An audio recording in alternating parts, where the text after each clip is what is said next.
On tient à remercier Best Buy, fournisseur officiel pour tout l'équipement technologique du studio de la Commission athlétique.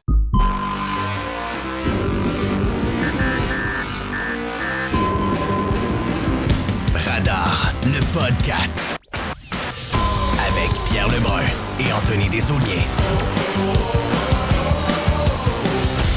9 octobre 2024, bienvenue à cette troisième édition du podcast Radar. Qu'est-ce qu'il y a sur le radar de Pierre Lebrun cette semaine? C'est ce que vous allez découvrir avec nous dans la prochaine heure. Salut Pierre!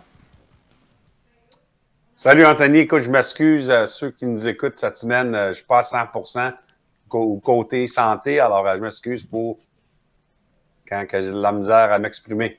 Ça, c'est la fièvre de la saison régulière, d'après moi. D'après moi, c'est ça. T'as pogné ce virus-là, Pierre. Je pense à faire avec le fait que j'ai déjà eu 3 tournois de hockey de mes enfants dans les dernières 4 semaines, puis je vis dans les arénas.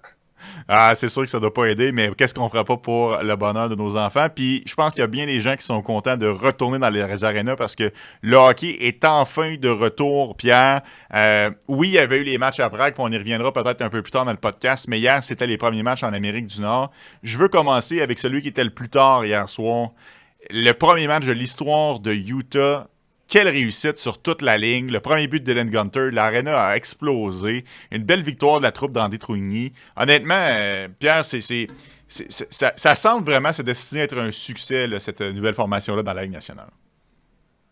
Ben, surtout que, écoute, ils ont reçu l'offre de la Ligue nationale de Gary Bettman et Bill Daly. Je pense que ça a été le 13 avril ou 18 avril, en mi-avril. Que Ryan Smith, le propriétaire du Utah Jazz, a été étonné d'avoir l'offre de Gary Bettman qui a dit « Serais-tu prêt à prendre les Coyotes puis avoir une équipe l'année prochaine? » Puis, que j'en ai parlé avec Ryan Smith, on n'était pas prêt pour cette offre-là parce que Ryan Smith pensait d'essayer d'avoir une équipe d'expansion éventuellement. Il a pris un jour pour penser à ça parce qu'évidemment, tourner de bord, avoir une équipe de hockey qui joue un premier match dans 5 mois, c'était beaucoup de travail à faire pour Utah. Et puis, ils l'ont fait. C'est vraiment incroyable le travail qu'ils ont fait en 5 mois. Écoute, on parle du fait qu'il y a juste quelques semaines, ils ont décidé de tout refaire les vestiaires parce que Ryan Smith n'était pas content que le fait que les vestiaires n'étaient pas à son niveau pour l'équipe. Alors, ils ont tout refait. C'est incroyable le travail qui continue de se faire. Écoute, c'est pas parfait. Il y a des sièges qui sont bloqués. Ouais. C'est un aréna qui a été construit pour le basketball, mais ils vont continuer de rénover dans les prochaines années. Et puis, il ne faut pas oublier l'autre chose, c'est que Salt Lake va avoir les Olympiques. Je ne me rappelle pas si c'est quelle année exactement. Ils vont avoir les Olympiques. Et puis, ils vont vouloir construire une nouvelle aréna avec les Olympiques. Et ça va tout changer pour le hockey aussi. C'est en 2034 que les Jeux olympiques vont retourner à Salt Lake après y avoir été en 2002. Mais moi, j'ai trouvé ça cool, honnêtement. Le propriétaire, la casquette à l'envers, avec les joueurs du Jazz. Honnêtement, ça a été bien fait. Puis chapeau à l'organisation du Jazz, chapeau à Dylan Gunter pour ce premier but historique avec sa nouvelle formation. On a aussi droit à la levée de la bannière dans une reprise d'une série de l'année dernière entre les Panthers de la Floride et les Bruins de Boston. Deux équipes qui, clairement, ne s'apprécient pas beaucoup. Tout le monde se souvient du coup de Bennett sur Marchand l'année dernière en série. Ça a brassé pas mal. Vraiment, le hockey est de retour. Et tout ça s'est conclu avec un contrat à Carter Verhaeghe que moi, je n'avais pas vu venir du tout, Pierre. Est-ce que tu n'entendais parler est-ce que ça se tramait là, que Verhaeghe pouvait signer bientôt une prolongation de contrat avec les Panthers? Oui, en fait, le 18 septembre, j'ai fait une entrevue avec Bill Zito, le directeur général des Panthers. Écoute, il a fait attention à ce qu'il disait dans mon texte dans l'Athletic, mais qu'est-ce qu'il a dit, c'est qu'il essayait de signer les 3. Carter Verhaeghe, Aaron Ekblad et Sam Bennett, tous les 3 sont dans leur dernière saison de leur contrat. Et puis, évidemment, Bill Zito a essayé de garder le noyau de l'équipe qui a gagné la Coupe Stanley. Mais de les 3, je peux dire que je n'étais pas mal sûr que Verhaeghe serait la première étape. Je n'étais pas sûr que c'était pour être hier. Je sais que les deux côtés se parlaient. Et puis, on verra. Je n'étais pas sûr quand ça pourrait annoncer, mais j'étais pas mal confiant que Verhaeghe serait le premier des 3 à signer. Et puis, j'ai parlé avec Bill Zito ce matin. Et puis, il est absolument soulagé et très, très content d'avoir été capable de faire le contrat de Carter Verhaeghe. Écoute, il faut le dire, là, à 7 millions par année, c'est une aubaine. Je veux dire, si Carter Verhaeghe va au marché le 1er juillet prochain, un gars qui compte 35 à 40 buts par année, ça va être au moins 8 millions par année qui va se faire offrir par les autres équipes. Mais comme Ryan Hart l'a fait, comme Tkachuk, même Tkachuk, Forsling. on prend un peu moins. On prend un peu moins pour aller jouer en Floride. Ouais. On veut gagner c'est pas d'impôts, etc. Alors, Verhaeghe, qu'on a pris un peu moins, quand même 50 millions. Alors, pas besoin d'avoir peur que Carter Verhaeghe ne va pas capable de manger. Mais il a quand même pris moins pour rester. Puis c'est la culture qu'on bâtit en Floride. Si tu veux rester, il faut t'en prendre un peu moins. Alors là, j'ai demandé à Zillow, Bennett et Ekblad, et il n'a pas voulu commenter là-dessus. Évidemment, c'est deux signatures qui ne sont pas conclues. Et puis, j'ai l'impression, ça, c'est juste moi lire entre les lignes, que ces deux situations-là vont prendre plus de temps. On verra bien. Ça va être intéressant. Un autre bon exemple que la culture en Floride. Gustav Forsling, qui a signé en mars dernier, 5,75. Ouais. On s'entend-tu que c'est un des meilleurs défenseurs? En tout cas, il a vraiment... Ça fait longtemps qu'il est dans la ligue, là, mais il a vraiment émergé de sa coquille l'année dernière en séries éliminatoires. Il faisait du boulot extraordinaire pour les Panthers. Et il a vraiment pris moins d'argent pour rester avec cette formation-là de la Floride. Par contre, leur adversaire hier, les Bruins de Boston, prendre moins d'argent, c'était peut-être pas dans le vocabulaire de Jeremy Swayman dans les dernières semaines. On en a parlé abondamment ensemble, Pierre. On a enfin eu une conclusion à ce dénouement-là. Le gardien de but a signé un contrat de 8 ans de 8,25 millions de dollars. Je pense que tout le monde va être content de passer à autre chose du côté des Bruins, Pierre.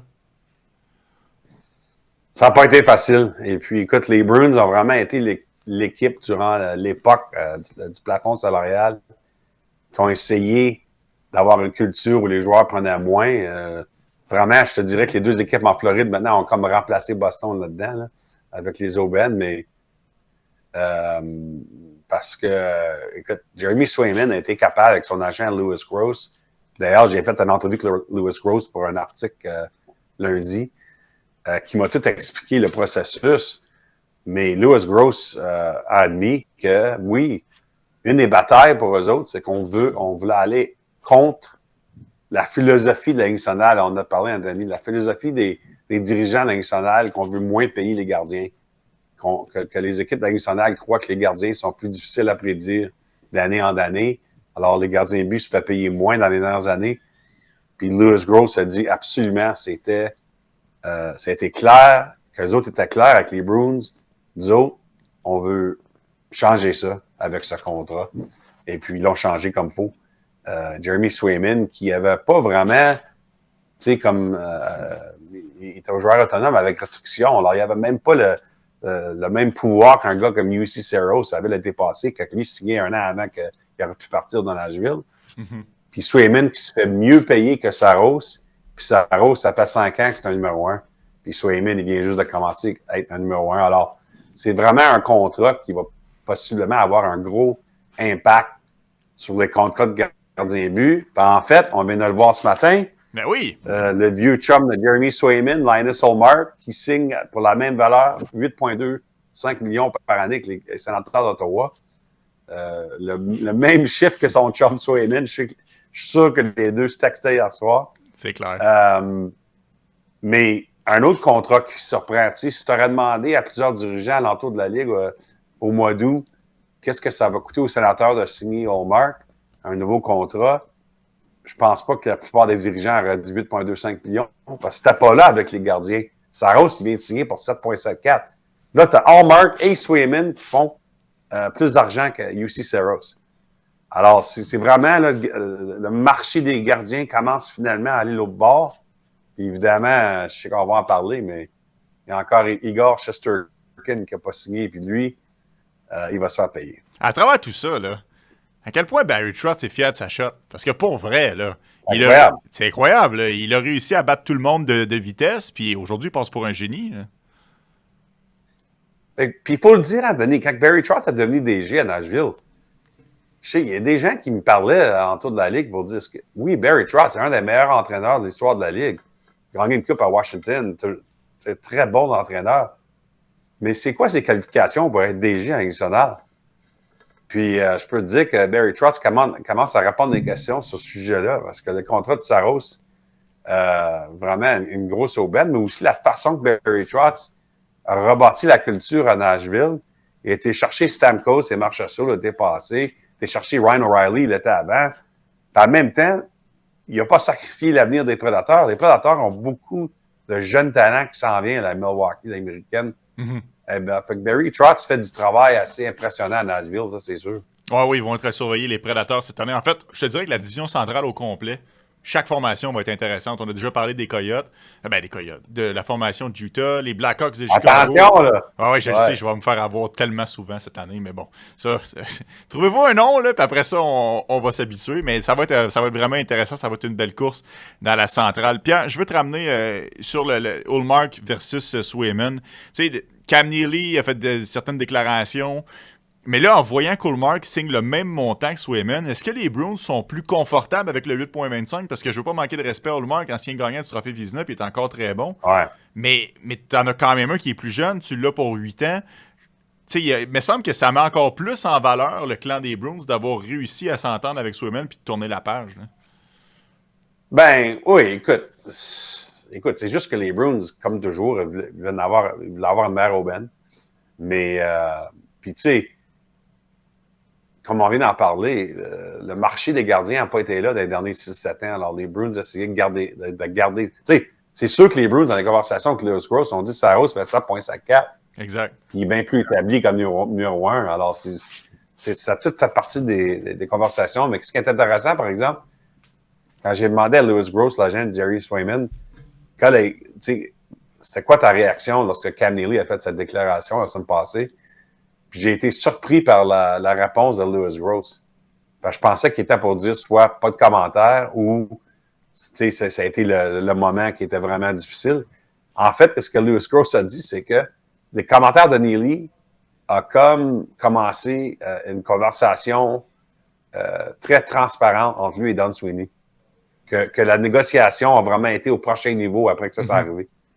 Puis ils ont été plus directs entre les deux pour dire, OK, comment on arrête ça, là? Puis finalement, 8,25 millions par année. Alors, écoute, ça va être intéressant. Je veux dire, tu sais, il y a un jeune gardien à Dallas qui est ami avec Jeremy Swayman, que lui aussi a 25 ans. Lui aussi va être sur l'équipe américaine, probablement pour le Four Nations. Ah oui. Son nom, c'est Jake Ottinger. Puis lui, son contrat se termine à la fin de la saison. Je peux te garantir que Jake Ottinger parlait avec son chum Swayman durant ces négociations-là, puis il comprend c'est quoi le nouveau marché des gardiens. Et les Stars de Dallas, d'ailleurs, selon mes informations, ils n'ont pas vraiment commencé encore les discussions avec Ottinger, mais ils vont vouloir le faire, je pense, durant la saison. Moi, j'ai l'impression que l'agent de Jake Ottinger, Ben Hankinson, je pense que lui, il voudrait attendre parce que Ottinger a été correct l'année passée, mais je pense qu'il y a un autre niveau dans sa game. Si les Stars, d'ailleurs, c'est l'équipe que j'ai choisie de gagner la Coupe Stanley cette année, si les Stars connaissent une autre grande saison et Ottinger est au cœur de ça, je pense que ça donne aux côtés d'Ottinger beaucoup plus de pouvoir dans les négociations lorsque c'est le temps de signer un nouveau contrat avec les Stars. Puis il ne faut pas oublier d'ailleurs Dallas, non seulement Jake Ottinger qu'on doit signer l'été prochain, mais aussi Wyatt Johnston. Mm-hmm. Puis ça va être tout un contrat, je pense, lorsqu'on est prêt à le signer. Ouais, mais ça, c'est la misère des riches. Hein. Lorsque tu as des bonnes saisons, puis tu es capable d'aller chercher des victoires, puis d'être favori pour la Coupe Stanley, si c'est le temps de signer tes joueurs, c'est sûr que ça va coûter cher. Puis je pense que Jake Ottinger s'en va nulle part. Et oui, il va coûter cher. Ça, il n'y a pas de doute là-dessus. Pierre, je veux te ramener à Linus Ullmark. 8,25, 4 ans. On a passé proche d'avoir un breaking là, sur le podcast. Là, c'est arrivé quelques minutes avant qu'on enregistre notre épisode aujourd'hui. Est-ce qu'on peut interpréter ça comme un virage dans la concession des sénateurs d'Ottawa? Dans les dernières années, on a essayé de donner un coup vers l'avant avec les Alex DeBrincat, avec les Jacob Chikrin, mais malheureusement, on n'était pas capable de concrétiser et de garder nos jeunes joueurs. Là, non seulement on acquiert quelqu'un, mais on n'a pas peur de sortir le chéquier. Est-ce qu'on n'assiste pas vraiment à Michael Andlauer qui met son empreinte sur cette équipe-là, puis les sénateurs ne seront plus une équipe qui va avoir peur de dépenser des sous, mais on veut jouer maintenant dans la cour des grands? Ben, écoute, c'est sûr que c'est une signature très importante de ce côté-là. Je pense qu'il faut faire attention, par exemple, de dire qu'on a tourné le coin complètement là, chez les sénateurs parce que, oui, la culture a changé avec Andlauer. Les choses se font mieux avec un propriétaire de la façon qu'il se comporte. Mais les sénateurs doivent gagner des matchs à quelque temps. Là. Et puis, c'est important pour eux autres de prendre une grosse étape cette saison parce que, tu sais, il y a eu des rumeurs l'année passée, puis je pense que ça n'a pas été le fun pour les sénateurs de devoir répondre à ça. Les rumeurs de Brady Tkachuk qui sont amenés. Puis on ne sait pas où que ça sortait. Là. Je pense que c'était-tu Ryan Whitney? C'est Spitting Chicklets. Ouais, c'est Spitting Chicklets, ouais. Ouais. Puis je me rappelle, j'ai dû demander à Steve Staios pour une déclaration là-dessus. Il m'a donné une citation pour dire absolument pas, on ne va jamais échanger Brady Tkachuk, etc. C'est sûr qu'il doit dire ça. Là. Mm-hmm. Mais au fond de tout ça, puis écoute, je pense pas que Brady Tkachuk voulait sortir non plus, mais c'est des rumeurs qui commencent quelque part, ça. Puis je pense qu'il y a beaucoup de pression sur les sénateurs d'avoir une. Tu sais, je dis pas qu'ils doivent faire les séries, là, parce que ça ne sera pas facile, mais au moins d'avoir une saison où tu sens que finalement la direction est dans un côté que c'est clair que ça s'en va dans la bonne direction. Pour que ça s'en va des rumeurs de même. Ouais. Parce que Claude Giroux aussi, d'ailleurs, qui son contrat se termine à la fin de la saison, on verra ce que lui va vouloir faire. Évidemment, il est très heureux à Ottawa. Mais oui, la signature d'Allmark, ça aide à changer la perception d'une équipe qui perd toujours des joueurs. Mais ça se répond à la glace aussi cette année. Ouais. On ne peut pas avoir une autre saison. Là. Ça fait quoi? 3 ans d'affilée que les sénateurs sont déjà sortis du classement pour le 1er novembre. Ça prend un début de saison important pour les sénateurs pour vraiment dire que la culture a changé. Oui, ça, je suis d'accord avec toi, Pierre. Ça commence dès maintenant pour les sénateurs, puis on ne peut pas se permettre de laisser passer des points en début de saison. On verra si Travis Green sera capable de conduire cette formation-là en séries éliminatoires. Eux qui les ratent depuis, je m'avance, mais je pense que c'est les 7 dernières saisons. Pour les meilleures cotes sur les matchs de la Ligue nationale de hockey, je vous conseille ubet.io. C'est vraiment là que se retrouvent les meilleurs paris de la LNH. Pierre, on a parlé de gardien, on a parlé d'argent. On ne peut pas passer à côté d'Igor Shesterkin. S'il sorti dans les derniers jours, il aurait refusé une entente avec les Rangers de 8 ans qui lui aurait rapporté 11 millions de dollars par saison, ce qui aurait fait de lui le gardien le mieux payé de l'histoire de la Ligue nationale de hockey. C'est pas tant une surprise de savoir qu'il y avait cet argent-là sur la table parce que tu nous l'avais dit lors du premier épisode de Radar qu'il deviendrait le joueur le mieux payé à la position de gardien de but. Mais de voir qu'il refuse 11 millions, ça peut en surprendre quelques-uns. À combien ça va s'arrêter, puis où ça va s'arrêter, ces négociations-là? Parce que je me souviens aussi que tu avais dit qu'on ne voulait pas négocier durant la saison régulière chez les Rangers puis chez le clan Shesterkin. Ouais, fait que j'ai rentré dans tout ça hier. Premièrement, c'est important de le dire. J'ai contacté l'agent de Shesterkin, Rick Comaro, et puis il n'a pas voulu faire le commentaire sur ce que Kevin Weeks a sorti. Alors, on ne peut pas confirmer à 100% qu'il y avait un offre de 88 millions qui a été qu'on n'a pas voulu signer. Mais j'ai confirmé à travers d'autres sources que les Rangers ont offert un contrat qui valait plus d'argent que le contrat de Carey Price. Mm-hmm. Et puis que Shesterkin n'a pas signé. Alors, okay. Peut-être c'est la même chose qu'on vient de dire, là, mais c'est important de souligner la différence. Alors, c'est pour dire ceci, c'est que les Rangers sont prêts à payer Shesterkin, comme on l'a déjà dit, pour que c'est le mieux payé de l'histoire de nationale comme gardien de but. Mais ça ne veut pas dire qu'ils sont prêts à le payer au chiffre que Shesterkin et son agent se trouvent. C'est pas la même chose présentement. Alors, est-ce que ça doit être 12 millions ou 13 millions par année pour que Shesterkin signe? Possiblement. Parce que les Rangers peuvent se permettre de faire ça avec le plafond salarial, etc. C'est à voir. Bon, oui, Shesterkin et son agent avaient informé les Rangers avant le camp d'entraînement que lorsque la saison régulière commence, et la saison régulière commence ce soir pour les Rangers, mercredi soir, que Shesterkin serait moins intéressé à continuer de discuter sur un nouveau contrat. Il voulait avoir le focus sur la saison. Qu'est-ce que je te dirais là-dessus, Anthony, c'est que ça fait 30 ans là, que je couvre la Ligue nationale. C'est que souvent, on annonce ça chez les joueurs, chez l'agent. Là, tout à coup, un mois plus tard, il y a un nouveau contrat. Ouais. Je dis pas que ça va arriver dans ce cas ici, mais je pense qu'il faut faire attention de dire que c'est 100% que le joueur ne voudra pas négocier durant la saison. On verra. Écoute, si les Rangers arrivent le 15 novembre et disent OK, 12 millions par année, puis Shesterkin décide de signer, ça pourrait arriver, on verra. Mais il risque que le fait que ça n'a pas été fait durant le camp d'entraînement, lorsque je pense que le joueur voulait que ça se fasse, c'est sûr qu'il y a un risque que Shesterkin s'en va jusqu'à la fin de la saison sans nouveau contrat. On verra bien.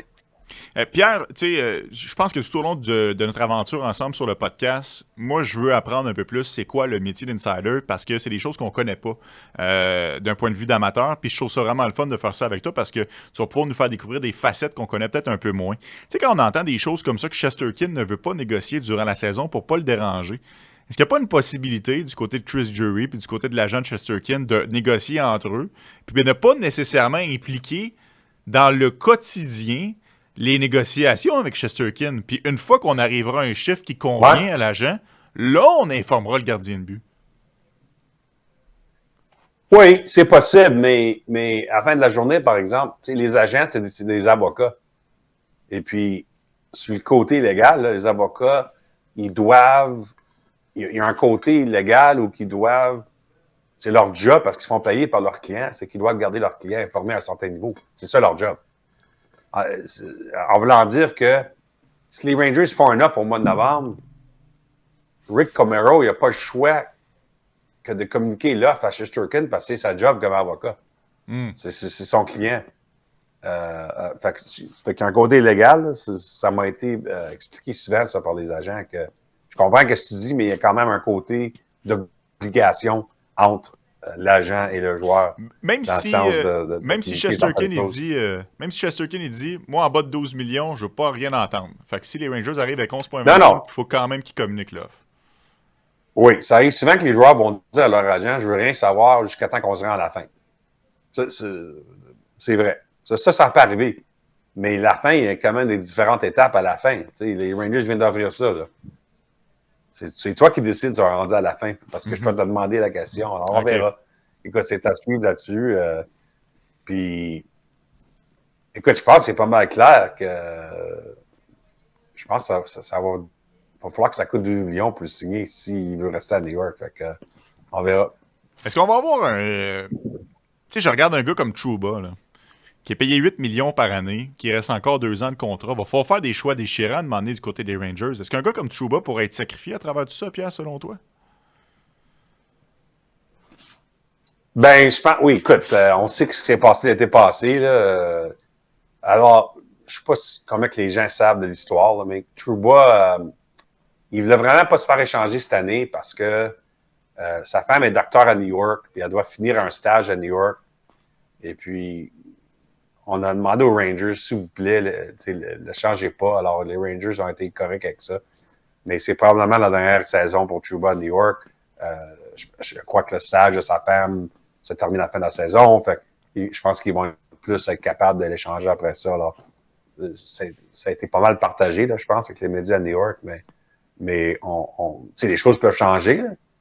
Mais on croit que c'est la dernière saison pour Trouba à New York. Donc, potentiellement, la dernière run de ce noyau-là avec les Rangers, on verra si ça ne pourra pas se servir de motivation supplémentaire. Un sujet qu'on a beaucoup parlé aussi dans le dernier podcast qui s'est officialisé. Max Pacioretty, maintenant un membre à temps plein des Maple Leafs de Toronto. C'est son salaire et c'est les bonnies, moi, que j'ai retenu, Pierre. 873 770 $ et d'un bonus de 626 230 $. Ça fait en sorte que Toronto arrive à 1 $ de l'optimisation du plafond salarial.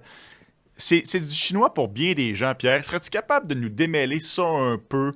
Pourquoi est-ce que c'est tant pertinent d'avoir la structure du contrat de Pacioretty comme ça chez les Leafs et à quel point c'est important d'arriver à la limite du plafond pour en tirer les bénéfices maximales? Mais premièrement, je peux te dire que c'est la raison que ça a été tellement important pour Brendan Shanahan et Brad Treliving. Quand Brad Treliving a remplacé Carl Dubas comme déjà à Toronto, on a fait sûr qu'on gardait Brandon Pridham, le numéro 2 de Carl Dubas, parce que Brandon Pridham, c'est lui qui qui arrange le plafond salarial pour les Leafs. Il est reconnu à travers la Ligue comme un peu un génie. Les Leafs sont toujours très proches là, avec toutes les blessures, les contrats, etc. Fait que c'est le travail de Pridham. C'est la raison que Max Pacioretty, je pense que son agent Alan Walsh en a parlé publiquement, là, fait que je pense que je suis correct d'en parler. Mais il y avait un arrangement. Max Pacioretty n'était pas vraiment sur un essai en vraie vie là, avec les Leafs. Oui, c'est un essai. Ça a été annoncé comme un essai, mais il y a eu des assurances des Leafs à Pacioretty et à Alan Walsh que si tout va bien, il y a un job avec nous autres.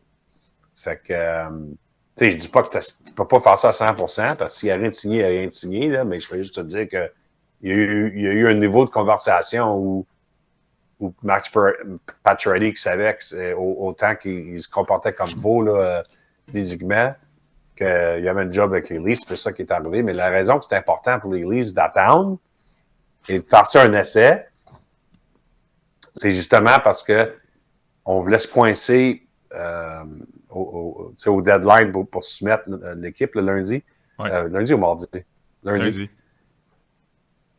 Pour savoir exactement où on était avec le plafond salarial. Il y avait Han Kappa qui commence avec la liste des blessures. On ne savait pas ça il y a 3 semaines s'il serait encore sur la liste des blessures. Fait que les Leafs sont toujours toutes sortes de choses qui se passent là, avec les blessures, la liste des blessés. Mais tu dois mettre ton chiffre au début de la saison dans une place où tu veux te donner la meilleure chance possible d'avoir le plus d'argent possible pour la date limite des échanges le 7 mars. Alors, c'est pour ça qu'avec dans le cas de Pacioretty, on voulait attendre jusqu'à 20 minutes pour faire son vrai contrat, pour qu'on comprenne le casse-tête du plafond salarial des Leafs. Oui, c'est assez complexe, disons-le, cette gimmick-là derrière les coulisses de la Ligue nationale de hockey. Puis ça, pourquoi c'est important d'aller chercher le plus possible d'argent pour en économiser le plus possible. D'ailleurs, si vous êtes tanné de courir après votre argent, je vous conseille League2Go. L'application League2Go gère ta ligue de balle, ta ligue de hockey, statistiques, classement en ligne, remplacement automatique des joueurs absents, suivi des sommes dues et paiement des remplacements en ligne. Concentre-toi sur ton jeu. League2Go va s'occuper du reste. League2Go, ça aurait peut-être servi à Robin Lehner, Pierre, parce que c'est un dossier qui a fait couler énormément d'encre dans la dernière semaine. Le gardien de but des Golden Knights qui n'a pas été en mesure de se présenter à ses tests musicaux, si bien que la Ligue nationale et l'Association des joueurs se sont assis et se sont entendus. Robin Lehner va quand même être payé, mais son salaire ne comptera pas sur la masse salariale. Moi, je comprends pas. Peux-tu nous expliquer, Pierre? Ouais, je vais faire attention là, parce que j'en sais un peu plus que je peux partager. Mais je pense que la meilleure réponse, c'est que Vegas aurait eu le droit de tout simplement terminer son contrat. Comme les Flyers ont fait avec Ryan Johansson, d'ailleurs.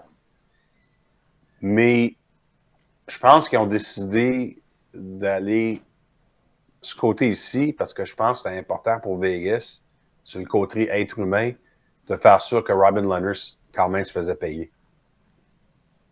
Robin Lehner connaît je pense que la vie est tough présentement pour Robin Lehner. On lui souhaite le meilleur. Là. Mais je pense qu'il y a des challenges dans sa vie présentement. Et puis, je pense que la solution qu'on a trouvée, c'est vraiment pour essayer de l'aider au maximum. Okay. Je ne veux pas trop en dire plus que ça, là. Mais le fait que l'association des joueurs était correcte avec la solution devrait dire beaucoup.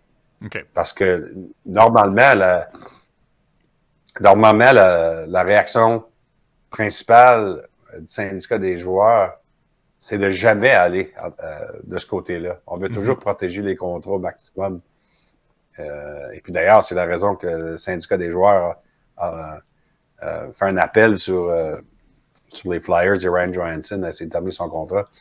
Mais de ce côté ici, je pense que tu n'as pas besoin d'en savoir plus du fait que si le syndicat des joueurs est confortable avec la solution avec Lehner et Vegas, c'est parce que tout le monde comprend. Je suis content d'entendre ça parce que j'avais l'impression que c'était une ligne narrative qui était à l'inverse. J'avais l'impression que la Ligue nationale de hockey rendait service aux Golden Knights en leur retirant un poids financier sur leur masse salariale. Si je le comprends bien, Au contraire, ils sont les Non. bons gars là-dedans, puis plutôt que de déchirer le contrat, on a pris une entente en amiable pour être quand même capable de verser un salaire à Robin Lehner. Je suis content de la précision, Pierre. Ouais. Écoute, je comprends.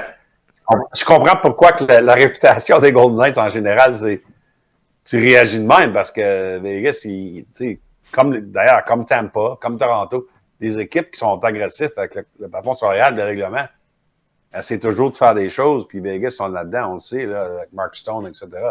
Mais dans ce cas ici, ce que j'apprends, c'est non, ça n'a rien à faire avec ça. OK. Fait que je peux oublier mes espoirs de voir Carey Price rester ses tests médicaux l'année prochaine puis qu'on déchire son contrat à Montréal. C'est pas aussi simple que ça.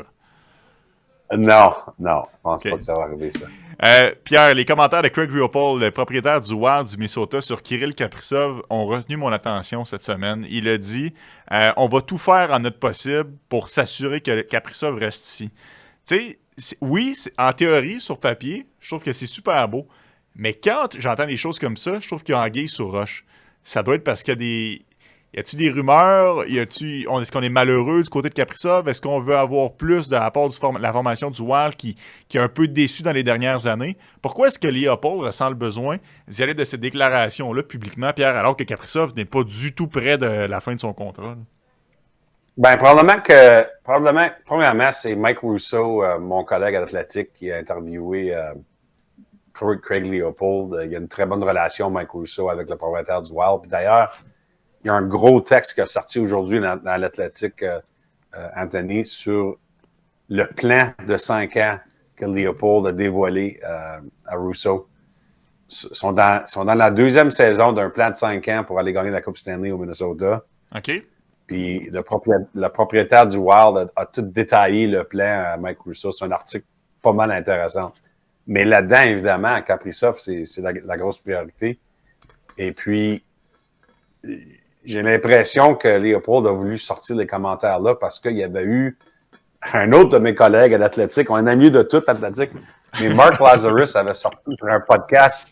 Mark Lazarus, qui est basé à Chicago, avait sorti sur un podcast que les Blackhawks étaient pour essayer d'aller chercher Kaprizov dans 2 ans. Ouais. J'ai l'impression que c'est pour ça que le propriétaire du Wild a voulu répondre à ces rumeurs-là.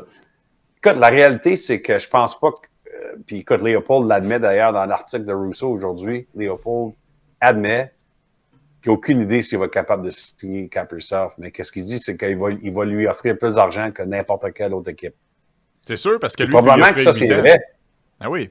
Ben, c'est ça. Probablement au montant total, c'est vrai, avec le 8 ans. Mais aussi, il dit dans sa citation aujourd'hui dans le texte de Russo, il a dit il n'a aucune idée s'il va le signer. Ça, c'est intéressant. Mais c'est la réalité de la situation. Ils ne savent pas ce qui va se passer. Puis, tu sais, c'est une réponse que je donne souvent dans ces situations-là. C'est probablement que la saison du Wild est importante. Le Wild, tu sais, c'est un peu une équipe dans le neutre, là, qui sont comme là, sont compétitifs, mais tu sais, c'est pas une équipe qui est proche de gagner la Coupe non plus. Alors, probablement, le rendement de l'équipe dans les prochains 10 mois va être important dans la réponse de Kaprizov l'été prochain, lorsqu'on peut signer un an d'avance. Mais tu sais, en même temps... Oui, c'est à suivre.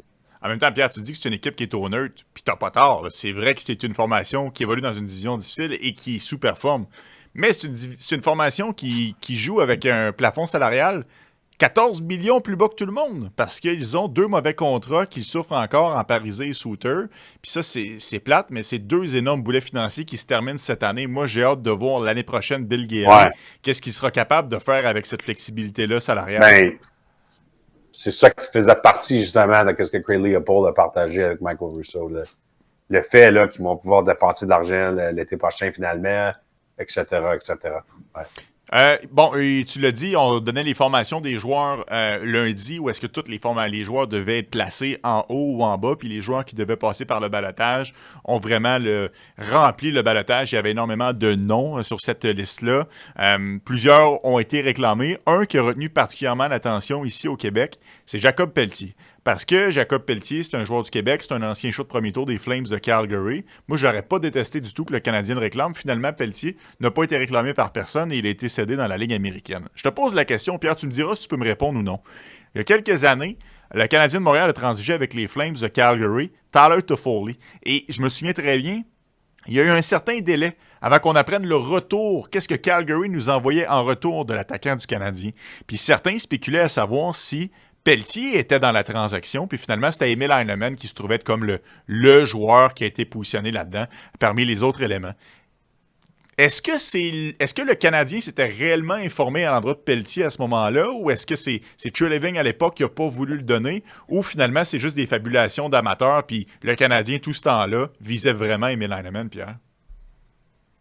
Oui, de ce que je rappelle de mes conversations avec ce qui s'est passé dans cette transaction-là, oui, le Canadien s'avait renseigné sur Pelletier, puis je crois que Brad Treliving des Flames ne voulait pas l'échanger dans le temps.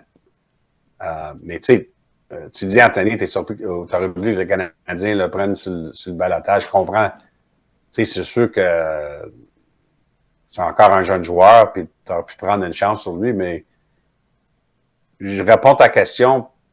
Je vais te demander une question en retour. C'est où tu mets Pelletier dans l'alignement présentement? Ben, écoute, moi, j'aurais fait une place. Moi, j'ai rien contre Alex Barré-Boulet, mais j'ai l'impression qu'à 27 ans, il y a un petit peu moins de potentiel à long terme pour être sur un top 6 attaquant avec le Canadien. Puis Pelletier, c'est sûr que ça n'a pas été facile. Il a été ennuyé par des problèmes physiques, puis il a eu de la difficulté à percer une formation qui, disons-le, n'était pas la plus élite de la Ligue nationale de hockey. Elle est pas mal ouverte. Exactement. Ouais, mais moi, je l'aime beaucoup. Écoute, je trouve que c'est un joueur qui a quand même un bel avenir devant lui. Fait que j'aurais aimé ça prendre une chance. Mais je suis conscient, si tu réclames un joueur au balotage, tu l'envoies en haut. Tu peux pas l'envoyer avec le Rocket de Laval. C'est pas comme ça que ça fonctionne. Ça serait beaucoup trop facile. Puis je suis content que tu mentionnes ça parce que je pense que c'est l'aspect de ce temps-ci de l'année que les gens oublient des fois. Tu peux pas juste aller ramasser des joueurs puis, pour mettre à ta profondeur dans l'américaine. Tu dois le mettre en... T'sais, si tu ne veux pas le perdre au balotage toi-même, tu dois le garder à la Ligue nationale. Fait que c'est pas évident de ramasser des joueurs à ce temps-ci de l'année. Ils l'ont fait d'ailleurs. On a parlé la semaine passée, il y a plusieurs années, les Canadiens ont été chercher Paul Byron à ce temps-ci de l'année sur le balotage. Mais il y avait évidemment un besoin. Mais dans ce cas-ci, le Canadien a décidé de passer. Mais écoute, c'est une bonne conversation. Je pense pas qu'il y ait une réponse oui ou non ou tu sais, je suis d'accord, pas d'accord. C'est juste, c'est pas évident. De Calgary, en plus, Paul Byron, juste pour rajouter à la ouais. Juste pour la comparaison. Là, ça... Hey, Pierre, les meilleurs codes sont disponibles 24 heures à l'avance sur youbet.io. La saison régulière commence ce soir. Je porte fièrement mon chandail du Canadien de Montréal. Tu portes celui des Cowboys de Dallas, c'est correct, tu as le droit. Alors, voilà. Oui! T'es fier partisan. Ma femme m'a surpris. C'est un retro, tu sais, les vieux manteaux starter dans le temps, les années 90, là, quand les Cowboys étaient vraiment bons. Là. Ma femme m'a surpris avec... C'est pas moi qui l'ai dit, là. C'est toi qui l'as dit tout seul, là. Ah, ben écoute, moi, j'adore être partisan des Cowboys aujourd'hui plus que jamais. OK. Parce que j'adore la façon que le restant du monde les haït tellement. Puis tu pouvais le sentir avant le match contre les Steelers dimanche dernier.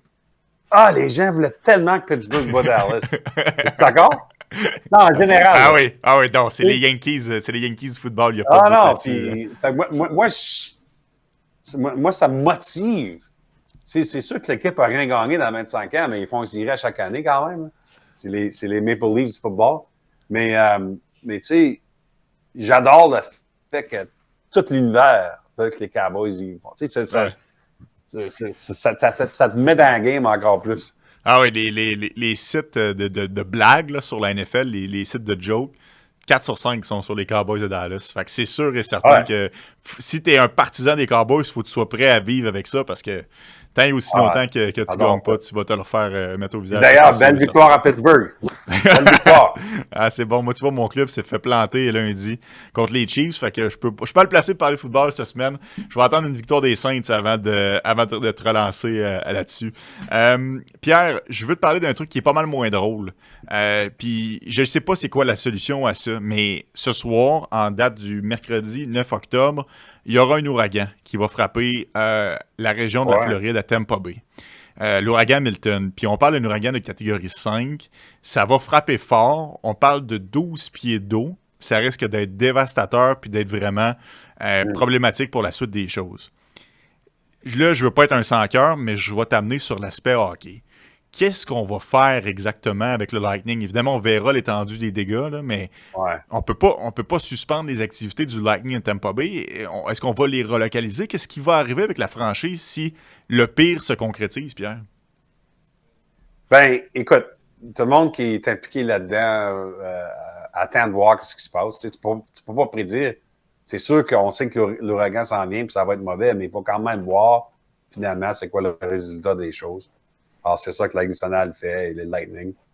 Lightning, quand même, qui a été smart de voyager en Caroline d'avance pour leur premier match de la saison. Ils ont décidé de pas d'attendre. Non, c'est sûr que tout le monde est inquiet, absolument. Je pense que le Lightning joue samedi à domicile. On verra s'ils vont jouer samedi à domicile. Pas trop convaincu de ça. Mais tu sais, on peut pas annoncer des choses avant qu'on voit malheureusement ce qui se passe. Alors, on va attendre de réagir.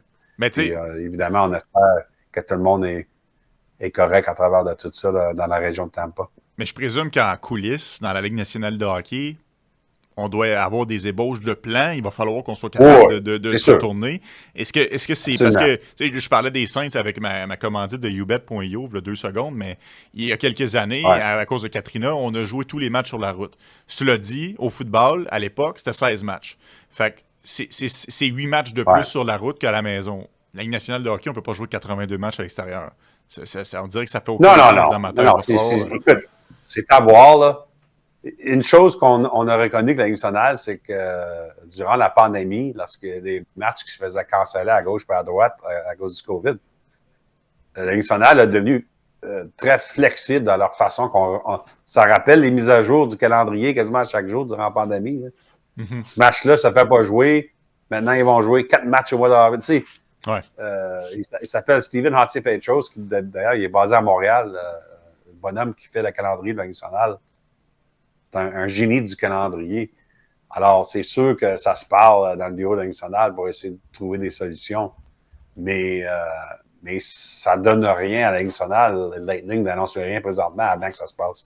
C'est ça que j'essaie d'expliquer. Mais non, tu as raison de demander parce que c'est très vrai. C'est la réalité. Ah, et puis ça risque d'être toute une histoire. Puis évidemment, nos pensées sont avec les gens du Lightning de Tampa Bay, mais aussi de la population en général. Là, ça risque d'être compliqué. Puis je sais qu'il y a bien des gens qui ont fait des mauvaises blagues en disant qu'ils jouent leur premier match contre les Hurricanes de la Caroline. Honnêtement, ça sera pas très drôle là, pour la suite des choses. Pierre, niveau blessure, Thatcher Demko ne sera pas en mesure de commencer la saison avec les Canucks de Vancouver. Les Canucks qui, l'année dernière, en ont surpris quand même plusieurs en étant une formation qui s'est placée comme parmi les puissances de la Ligue nationale de hockey. Est-ce que ça peut faire un gros coup dur quand même aux Canucks de perdre son gardien de but étoile? Tu sais, je comprends qu'Arthur Chilov a fait le travail à court terme, là, mais c'est pas Thatcher Demko non plus. Là. Ben, à court terme, c'est pas la fin du monde parce que justement, on a quasiment gagné une série contre Edmonton sans lui l'an passé. Mais c'est vraiment à long terme que je pense qu'on va être sûr qu'il va être correct. Je sais pas si les gens se rendent compte, c'est une blessure assez unique, là, puis c'est difficile à expliquer, mais c'est une blessure à un muscle. On n'a jamais vu un joueur de hockey avoir ça, finalement. C'est ce que les recherches de Demko et son agent et les Canucks ont trouvé cet été. On pense qu'on est sur la bonne... sur la route du retour.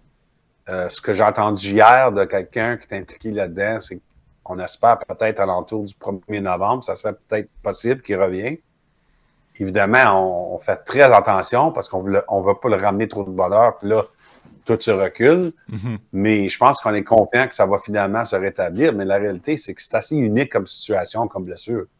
Puis parce que c'est tellement unique, c'est sûr que je pense que c'est inquiétant, au moins à un certain niveau. Mais comme je te dis, les Canucks, Demko, tout le monde alentour de ça, je pense qu'ils sont confiants qu'il va faire un retour au jeu. Oui, puis on espère que les Canucks soient capables de se tenir la tête de l'eau, la tête en dehors de l'eau en attendant qu'ils soient en uniforme. Blessure aussi qui est survenue à Prague, J.J. Peterka, qui a encaissé... Ouais, tu veux y aller avec un commentaire, Pierre? Juste une autre chose à dire là-dessus. Une signature qui n'a pas eu beaucoup d'attention, peut-être à l'extérieur du marché de Vancouver, mais Lankinen, qui était le numéro 2 à Saros, à Nashville, l'année passée, Moi, je pense que c'est un très bon gardien. Puis, tu sais, il n'y a pas eu un gros marché pour lui. Je ne suis pas exactement sûr pourquoi. Là. C'est sûr, le marché des numéros 2, c'est toute une autre affaire. Là. Mais je pense que sa signature a été quand même assez intéressante pour les Canucks. Oui, puis il devrait être capable de tenir le fort quand même, malgré tout. Je voulais t'amener sur les matchs à Prague, parce que c'est pas toutes les semaines qu'on voit des matchs à l'extérieur. On en voit en début de saison, par la suite, on n'en voit pas plus. J'ai trouvé que c'était quand même disons-le, un test assez compliqué pour Lindy Ruff. Non seulement c'est son premier match à la barre de sa nouvelle équipe, il doit le faire à l'autre bout de la planète, et en plus, il affronte son ancienne formation. Mettons que les astres étaient alignés pour que ce soit pas évident pour Lindy Ruff, et puis là, comme si c'était pas assez, il refait la route de retour, aucune victoire, 2 défaites. Est-ce que les Sabres vont se replacer, Pierre? On ne part pas en peur, c'est pas des must-win au début de la saison régulière, mais quand même, t'espères un meilleur départ si t'es Lindy Ruff et les Sabres. Ouais, c'est quasiment comme on vient de parler des sénateurs puis l'importance du début de saison pour la culture de l'équipe, etc. C'est pas mal semblable à Buffalo. Je veux dire, Buffalo, là, on aurait bâti 3 fois là, dans les derniers 15 ans. Je veux dire, c'est quand que ça s'en vient l'étape. Et puis, c'est quoi la confiance de l'organisation là-dedans? C'est difficile à prendre. C'est sûr que les Devils, écoute, moi, je prends les Devils pour se rendre à la finale de la Coupe Stanley contre Dallas. Les Devils, ça va être une des grandes équipes dans l'Est. Mais quand même, de commencer la saison de même, puis franchement, les 2 matchs, t'es pas vraiment proche.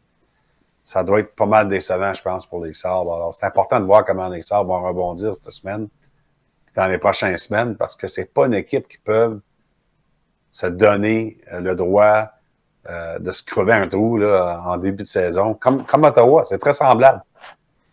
Dans le sens que je pense que c'est une confiance fragile avec l'organisation.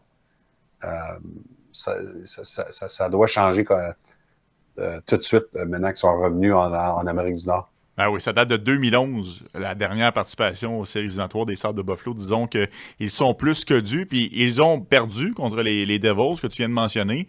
Avec leur nouvelle acquisition, Markstrom, quel arrêt du bâton il a réussi à effectuer sur Nicolas Aubé-Kubel. On a peut-être eu l'arrêt de l'année lors de la première journée d'activité de la Ligue nationale de hockey. C'est quand même spécial. Là.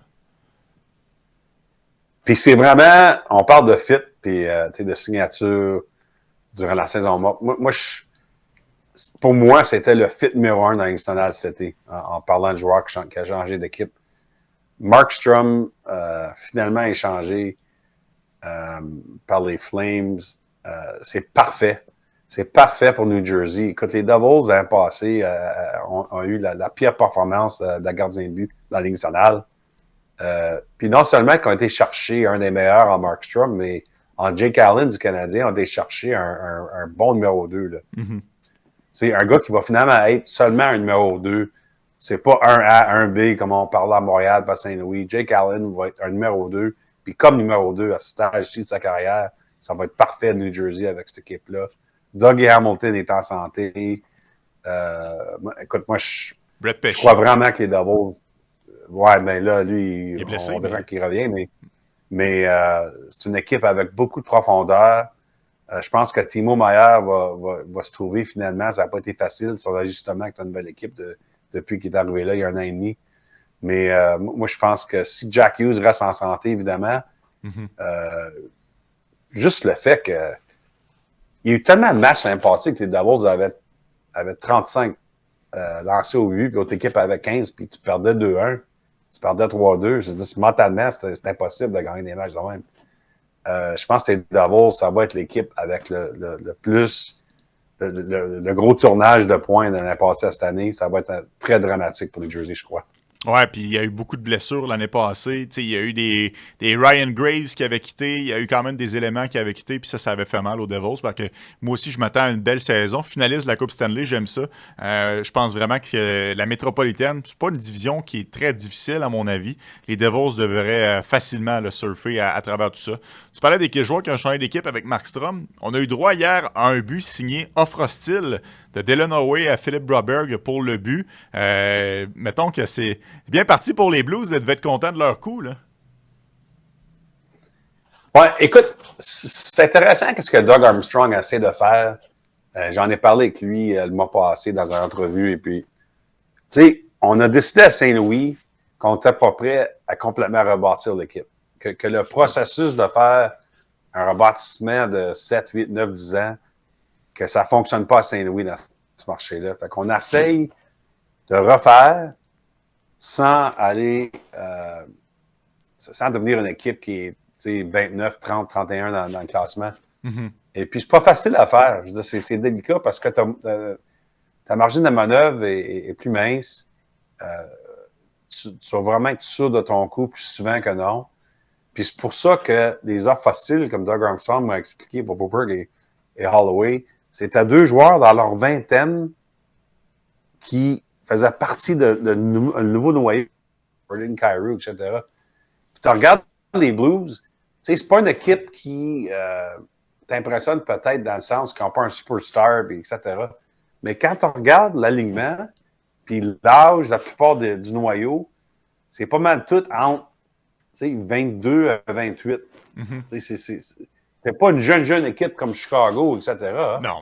Mais c'est pas une vieille équipe non plus. On était capable à Saint-Louis dans les derniers 2-3 ans de refaire un peu l'âge et le noyau sans commencer un processus qui aurait pris longtemps. Alors, ça veut pas dire que ça va fonctionner d'ailleurs. Mais c'est ce qu'on essaie de faire à Saint-Louis. Moi, je prendrais Robert Thomas demain matin dans mon équipe. Ça, il n'y a pas de doute là-dessus. Je trouve que c'est tout un joueur de hockey. Pierre, dans les dernières heures, on a eu droit à 2 nouveaux capitaines, Clayton Keller avec Utah et Jordan Burley hier avec Seattle.